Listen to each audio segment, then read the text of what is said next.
کہ جو حضرت علی کا قول تھا ربنا آتنا علم نافع، اے رب مجھے وہ علم دے جس سے نفع ہو، تو اصل نفع پاکستان کو محمد علی جناح کے اس علم کا ہوا کہ جو اس کے پاس تھا۔ اور اس وقت جو ہے دنیا کی جو مرکزی سیاست ہے اور جغرافیائی طور پہ ہماری ہم واحد ایک ایٹمی قوت ہیں، تو لوگوں کی نظریں ہماری طرف ہیں کہ ہم کیا فیصلہ کرتے ہیں۔ علامہ اقبال قائد اعظم کو واپس لے کر آئے تھے کہ آؤ ہندوستان چلتے ہیں، جا کر وہاں پر مسلمانوں کو آپ کی ضرورت ہے۔ قائد اعظم کو واپس لانا علامہ اقبال کا کتنا بڑا جو ہے وہ ایک کردار گنا جا سکتا ہے ہماری تحریک پاکستان میں؟ کہ ایک طرف تو ہم بہت بڑی ایک نیوکلیئر طاقت ہے، اس میں کوئی شک نہیں، ہم مسلمانوں نے ثابت کیا پاکستان میں پہلی ایک طاقت بنے آپ، لیکن عبد القدیر خان کو ہم نے نظر بند رکھا۔ تصور جو تھا، جو خواب تھا، جسے لوگ خواب کہتے ہیں، دراصل وہ خواب نہیں تھا، وہ ایک میری نظر میں اقبال کا علم الیقین تھا۔ بسم اللہ الرحمن الرحیم، السلام علیکم، ویلکم ٹو مسکت نامہ، میں ہوں اس کا میزبان بلال مبشر۔ دیار مغیر میں رہیں، یہاں اپنے ملک میں رہیں، ہمیشہ پاکستان سے محبت ہر ایک بچے کے ذہن میں، جسم میں، جان میں، روح میں موجود ہوتی ہے۔ یوم پاکستان 2026 ہمارے ساتھ درمیان موجود ہے۔ الحمدللہ اللہ پاک نے ایک پاکستان کو طویل عمر عطا فرمائی ہے اور آج بھی قائم و دائم ہے۔ یوم پاکستان جب بھی 23 مارچ کے دن منایا جاتا ہے تو اس میں بے شمار یادیں ہوتی ہیں، بے شمار چیزیں ہوتی ہیں۔ آخر کیا مقصد تھا، کیا سوچ کر ہمارے لیڈران ہماری قیادت نے اس وقت یہ قرارداد پیش کی کہ الگ ملک ہونا چاہیے مسلمانوں کے لیے؟ اسی موضوع پر بات کریں گے تاکہ ہم اس دن کو خاص کر سکیں، اور جنہوں نے کاوش کی، کوشش کی، ہم ان کی خدمات کو سراہتے ہوئے ان کو خراج تحسین پیش کرتے ہوئے ان کے لیے دعائے مغفرت بھی کر سکیں، اور نئی آنے والی نسل کو بھی بتا سکیں ہماری قیادت نے کب کیسے کیسے پاکستان کے لیے کوشش کی تاکہ پاکستان اپنے وجود میں آ سکے۔ میرے ساتھ موجود ہیں ایک بار پھر عمان میں موجود معتبر و علمی شخصیت، جن سے ہم متعدد موضوعات کے اوپر بات کرتے ہیں اور آگے بھی انشاءاللہ عزیز مختلف موضوعات کے اوپر بات کرتے رہیں گے۔ میرے ساتھ موجود ہے محترم جناب ارشد علی خان صاحب۔ جی السلام علیکم۔ وعلیکم السلام بلال۔ سر بہت شکریہ، آپ نے بڑے شارٹ ٹائم پر، جو شارٹ نوٹس پر آپ نے اس موضوع کے اوپر گفتگو کرنے کے لیے ٹائم دیا ہے، آپ کا بہت شکریہ۔ قرارداد پاکستان کی بنیاد سمجھی جاتی ہے کہ جب پاکستان کا وجود دکھنا شروع ہوا تھا، کیا تھی قرارداد پاکستان؟ یہ ایک اچھی کاوش ہے جو آپ نے شروع کر رکھی ہے اور اس کو قائم رکھیں، اچھی بات ہے، کیونکہ جیسے ابھی آپ نے اپنے ابتدائیہ میں کہا کہ نوجوان نسل کے لیے بڑا ضروری ہے کہ وہ پاکستان کی بیک گراؤنڈ اور اس کی تاریخ کے بارے میں آگہی رکھیں اور ان کو اویئرنیس ہو، کیونکہ ہماری نوجوان نسل میں بیشتر لوگوں کو نہ تو دلچسپی ہے، نہ اس کو پڑھتے ہیں اور نہ بتایا جاتا ہے۔ تو بہتر ہے آج کل میڈیا کے تھرو ان کو یہ علمی یہ بیک گراؤنڈ ملتی جائے۔ جی جی۔ دراصل قرارداد پاکستان جو ہے اس کو ہم ریزولوشن آف پاکستان کہتے ہیں انگلش میں، اور یہ پاس کرنے کے لیے ایک اجلاس بلایا گیا تھا لاہور میں۔ اس کا پہلے نام تھا منٹو پارک، بعد میں پھر علامہ اقبال کے نام سے اس کا نام اقبال پارک رکھ دیا گیا، ابھی تک ہے۔ جی جی۔ اور یہ قرارداد جو ہے فضل حق صاحب نے پیش کی تھی، وہ اس وقت ہمارے جو تحریک پاکستان کے یہ نمایاں نام تھے بڑے، اور یہ قائد اعظم کی موجودگی میں پیش کی گئی تھی۔ تو یہ مسلم لیگ جو ایک پارٹی تھی بنی تھی، اور مسلم لیگ جو آل پاکستان مسلم لیگ بنی تھی ایکچولی، وہ اس سے پہلے اس سے بیشتر جو اس کے جو زعماء تھے یا جو اس کے جو بنانے والے تھے خود قائد اعظم، جی جی، وہ بھی آل انڈیا کانگریس کا حصہ تھے۔ صحیح۔ اور پھر یہ جب یہ ہمارے جو اکابرین تھے مسلمانوں کے جو ہندوستان میں، اس کا سلسلہ تھوڑا پیچھے جاتا ہے، یہ بڑا ضروری ہے بتانا کہ یہ تو خیر 23 مارچ 2040 کو قرارداد پیش کر دی گئی، اور اس کی تائید کنندگان میں عبدالرب نشتر اور یہ ہمارے سر ظفر اللہ تھے اس وقت، اور پھر یہ لوگ جو تھے انہوں نے اس کی تائید کی تھی، اور اس طرح قرارداد پاس ہو گئی۔ پھر اس کے اوپر کام شروع ہو گیا کہ پاکستان ایک مملکت بنے گی، اور اس وقت تک اس کا نام نہیں دیا گیا تھا، بائی دا وے ایک ملک بنے گا۔ اچھا، ہاں، لفظ پاکستان اس وقت قرارداد میں نہیں تھا، یہ بعد میں علیحدہ ملک کا بس علیحدہ ملک کا ایک تخیل ایک نظریہ پیش کیا گیا تھا، اور اس کی وجہ، اس کی جو مین سیلینٹ فیچر یہ تھے کہ ہم ایک علیحدہ ایک شناخت ہیں، ہمارا مذہب، ہماری روایات، ہمارے رسم و رواج، اور ایز اے قوم بنیاد اس کی تھی مذہب، کہ مسلمان قوم جو ہے ہندوستان میں اپنے آپ کو وہ انڈیپینڈنٹ قوم نہیں پا رہی تھی، اپنا مقام نہیں مل رہا ہمیں، جو وہ سیریسلی قائد اعظم کی قیادت میں لوگوں نے محسوس کر لیا تھا کہ انگریز تو جا رہا تھا ملک چھوڑ کے، تو اب اس کے لیے کام شروع ہو گیا تھا، اس کے اوپر گفتگو شروع ہو گئی تھی کہ علیحدہ تو تصور جو تھا وہ تو تھا تصور، لیکن اس کو ایک قرارداد کی شکل میں ایک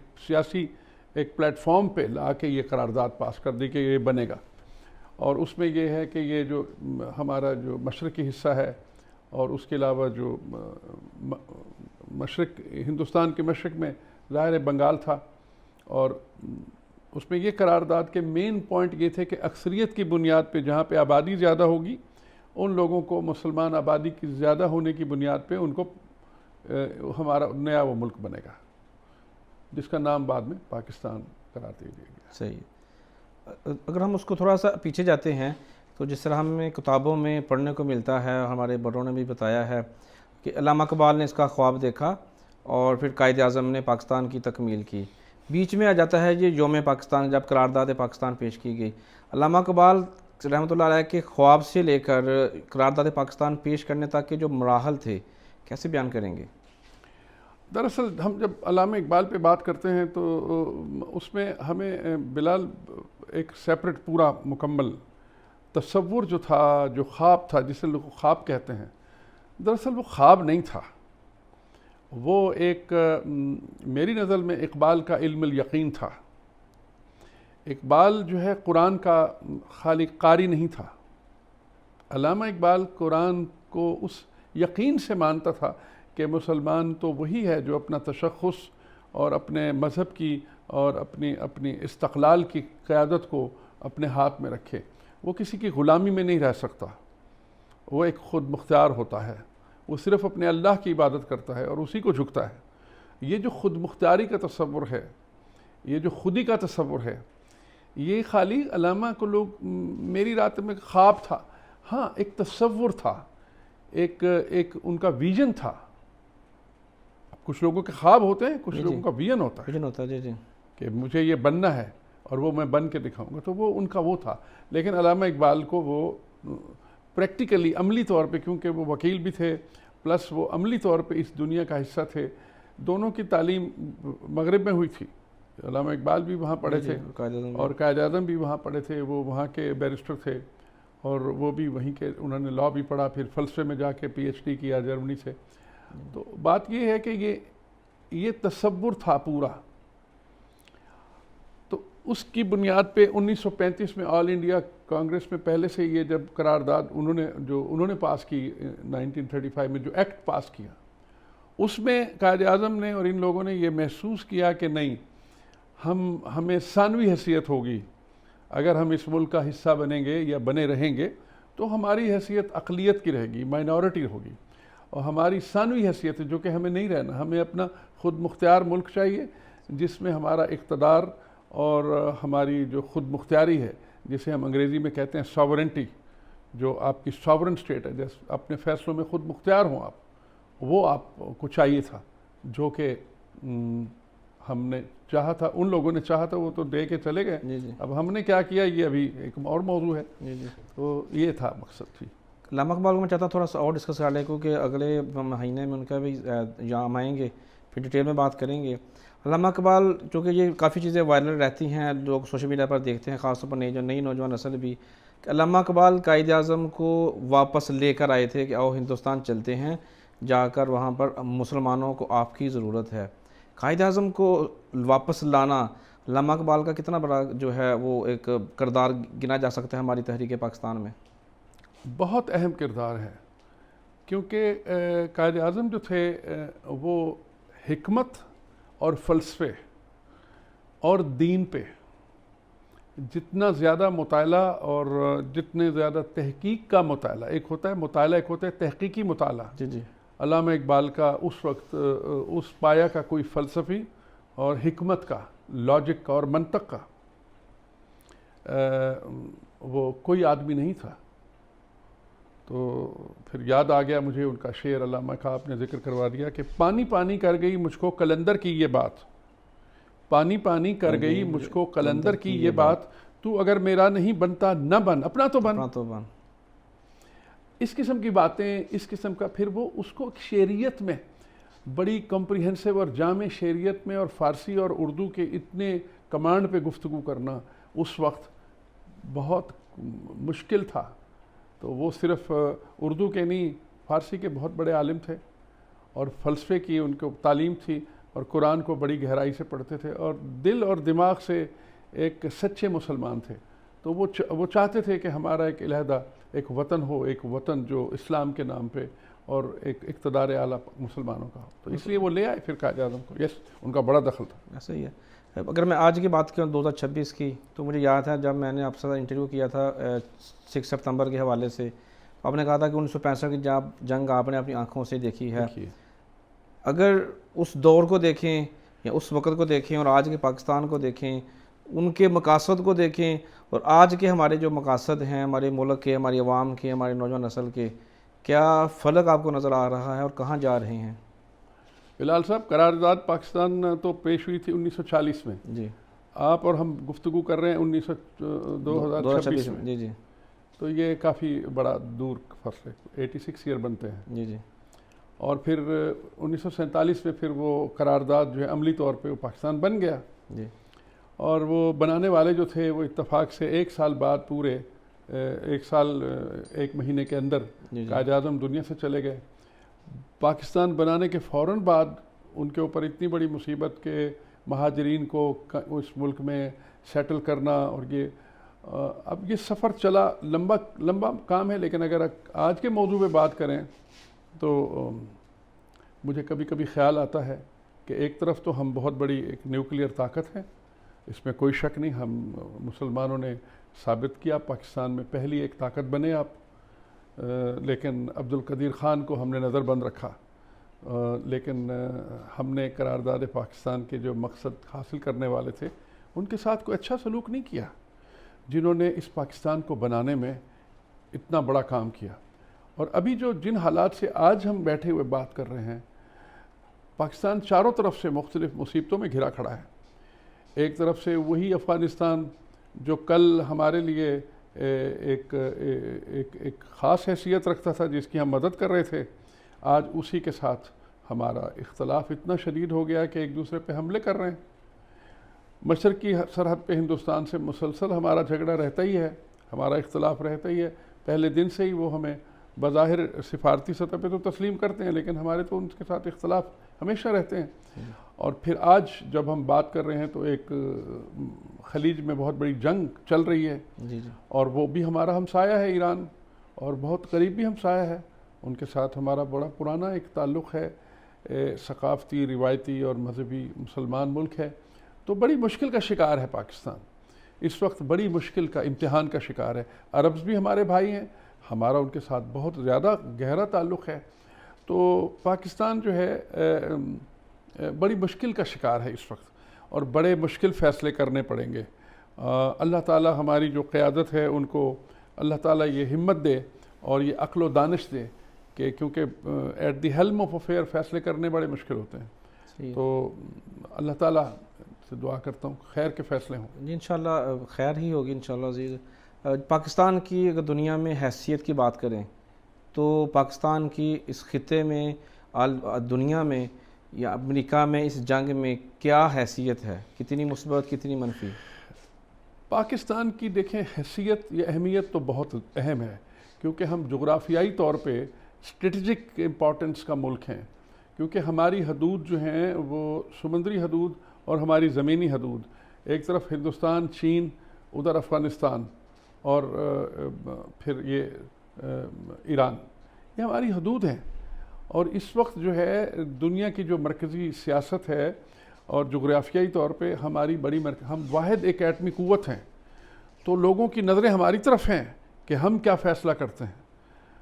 تو اور یہ بڑا اہم ہے کہ ہمارا فیصلہ عدل پہ، اعتدال پہ اور اخلاق پہ منحصر ہونا چاہیے، کیونکہ دیکھیے تاریخ بہت ظالم ہے، کوئی ایسا غلط فیصلہ اگر کیا گیا تو تاریخ معاف نہیں کرے گی.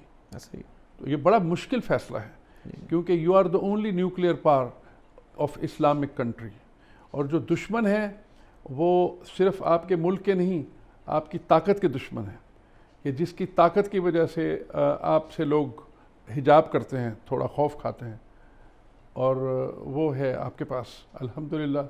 اور اس میں آپ کو فیصلہ بڑا اہم کرنا ہوگا، کیونکہ جتنی اہمیت ہوتی ہے اتنا فیصلے بھی مشکل ہوتے ہیں. مشکل ہوگا. صحیح ہے، بالکل صحیح ہے. کچھ افراد کا نام میں چاہوں گا کہ ہم ان کو خراج تحسین پیش کریں آج کے خاص دن کے موقع پر. یقینی طور پر وہاں پر بے شمار لوگ تھے، لاکھوں لوگوں نے جانیں قربان کی، بے شمار ہماری بہنیں جنہوں نے اپنی جانوں کا نذرانہ پیش کیا، ماؤں نے اپنے بچے قربان کیے، باپ نے اپنے بچے قربان کیے، تب جا کے ہمیں ہمارا ملک پاکستان ملا.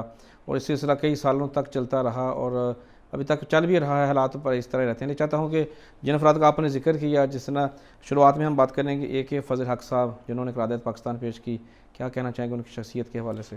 لیکن جی فضل حق کے علاوہ بھی بہت سے لوگ ہیں جنہوں نے پاکستان کے لیے بہت کچھ کیا. جی، میں ان میں سے جو بڑے بڑے نام ہیں جو مجھے یاد ہیں، اس میں نواب آف بہاولپور، کیونکہ شروع میں پاکستان کو پیسوں کی شدید ضرورت تھی.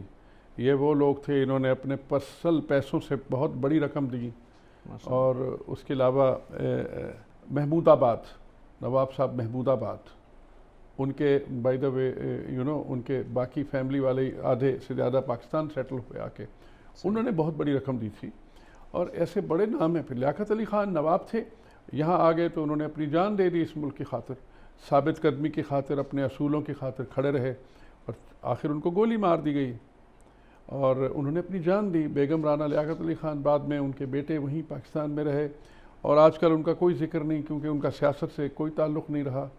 اور ایسے بہت سے نام ہیں جنہوں نے پاکستان کے لیے بڑی قربانیاں دی اور وہ گمنام ہو گئے. لیکن یس، علامہ اقبال کی فیملی ماشاءاللہ ابھی بھی ان میں سے ان کے ماشاءاللہ ڈاکٹر جاوید اقبال یا ان کی بہو جو ہیں وہ بھی لاہور ہائی کورٹ کی چیف جسٹس بنی.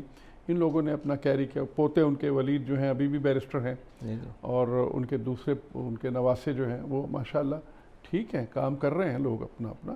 یہ خاندان ہیں جن کی تحریک پاکستان میں بڑی قربانیاں ہیں. اور لیکن باقی بہت سے ایسے بھی خاندان ہیں جنہوں نے پاکستان بننے کے بعد بہت فائدے اٹھائے، اور آج وہ اس درجہ تک امیر ہو چکے ہیں کہ ان کا تصور نہیں تھا کہ وہ اتنے امیر ہو جائیں گے. ان کا بھی ذکر کر دیں، لیکن نہیں مناسب اچھا لگتا، کیونکہ پھر خوگر ہم سے تھوڑا سا گلا بھی سن لے ہو جائے گا. بہتر ہے اسی پہ بات مکتفا کریں. صحیح ہے. قائد محمد علی جناح رحمۃ اللہ علیہ، کیا کہیں گے ان کی شخصیت کے بارے میں؟ وہ ایک ایسا تاریخ ساز انسان تھا جس نے بغیر ایک دن بھی جیل گئے بغیر، وہ آدمی جو ہے ایک اتنے بڑے ملک کو بنا کے چلا گیا صرف اپنی تعلیم اور علم کی بنیاد پہ.